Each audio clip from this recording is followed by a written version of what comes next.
Hey, have you ever seen that video on Facebook?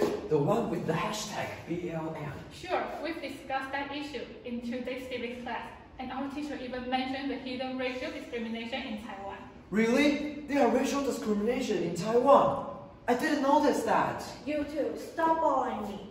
I'm working on my English presentation that's about racial discrimination, and I'm running out of ideas. Aha! I have a brilliant idea. Why don't we connect the dots and share our ideas to everyone? So, today we are here to discuss A Magnifier on Racial Discrimination, a study aiming at SDG 16, peace, justice, and strong institutions.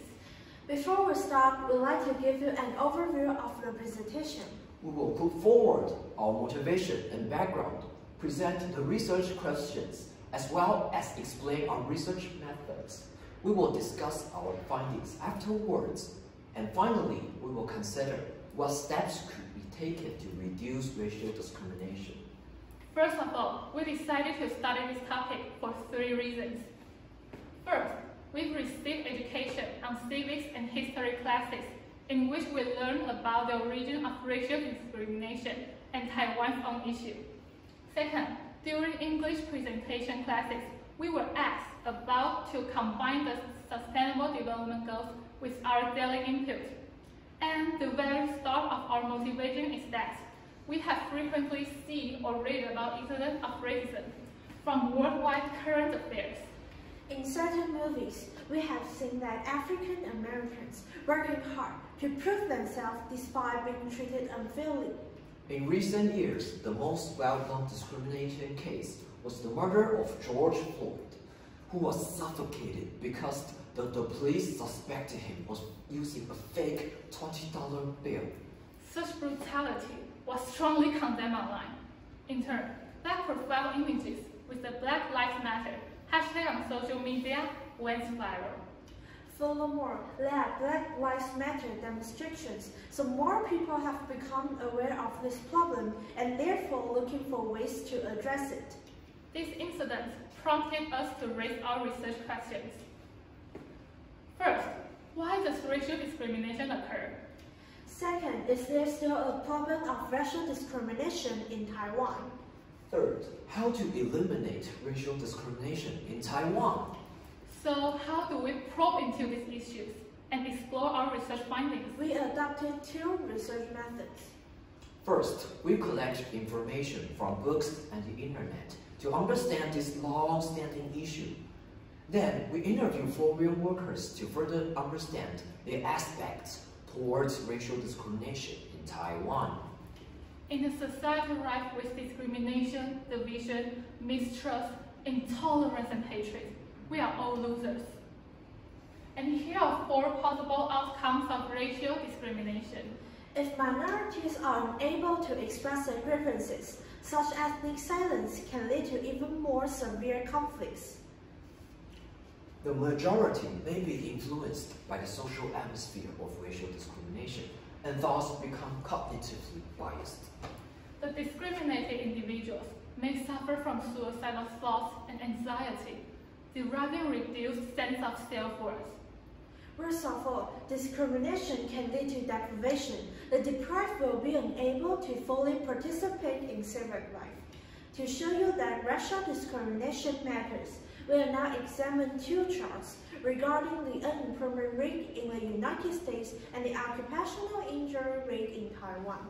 Provided by Global News Monthly, this chart shows that the unemployment rate for African Americans are much higher than those of white Americans from 2005 to 2020. The gap has narrowed every year, yes, but still significantly higher. Now, let's move on to Taiwan. Provided by Taiwan Stat, the chart shows that the occupational injury rates of foreign workers were higher than those of Taiwan from 2005 to 2015. We can't help but wonder if these migrant workers are really provided the same standard of occupational safety as Taiwanese. Then we are going to discuss why we believe racism still exists in today's world. First, older generations were brought up in a world where racism was widely accepted, so they may find it's difficult to change their traditional thoughts.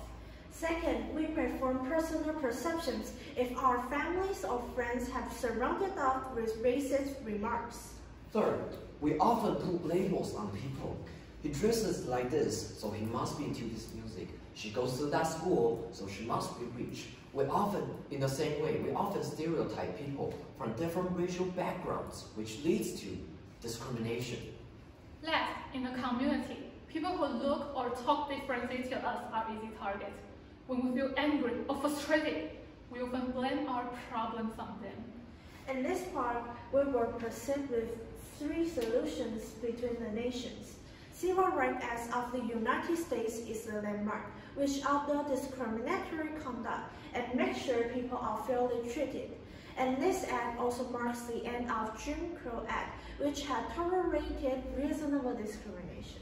As for Taiwan's Immigration Act, stipulated in 2022, people basically can't be mistreated on the basis of nationality, race, or color, and are able to file a lawsuit if encountering such a situation.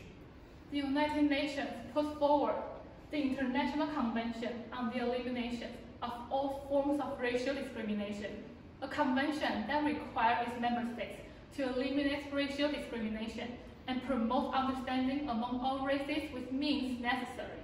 After all the comparisons, what follows is the interview results. We transform our research questions into 3 main interview questions. First, we'd like to ask why they think that racial discrimination still happens nowadays. Well, they believe the main reason is different historical backgrounds and educational methods. Sometimes systematic racism may worsen the situation, which means the more privileged ones may benefit more from the laws they make. For the second question, we would like to know if they had experienced racial discrimination in their own country or in Taiwan. One of the interviewees had been ridiculed due to his accent and race back in his hometown, while the other said that being treated more kindly than others can be a form of positive discrimination as well. Finally, we came to the question whether the condition has improved throughout these years. Because of the foreign population's increase in Taiwan, most people are friendly, but there are still some people who are more curious. However, the condition can vary judging from their social status or occupation. Migrant workers are oftentimes taken advantage of by their employers, and foreign spouses can be despised while struggling to blend in. Curiosity can be a double-edged sword. With good intentions, it can be an opportunity to enhance mutual understanding. But with biased perceptions, it can deepen prejudice and fuel racism. If we want to make racism a thing of the past, we must take the following steps. First, we should respect other people regardless of their color or race.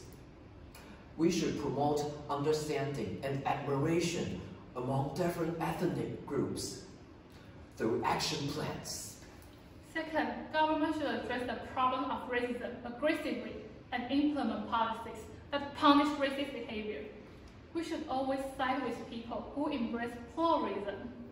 Third, children should be explicitly taught that racism is unacceptable and made to understand that everyone is born equal. Our societies can only evolve through continuous education. Speaking of which, did you know there is a competition of action plans held by the government? Really? We should join it and promote our ideas. So what are we waiting for? Let's take action and get involved. And here are our references. This is the end of our presentation. Thanks for your attention.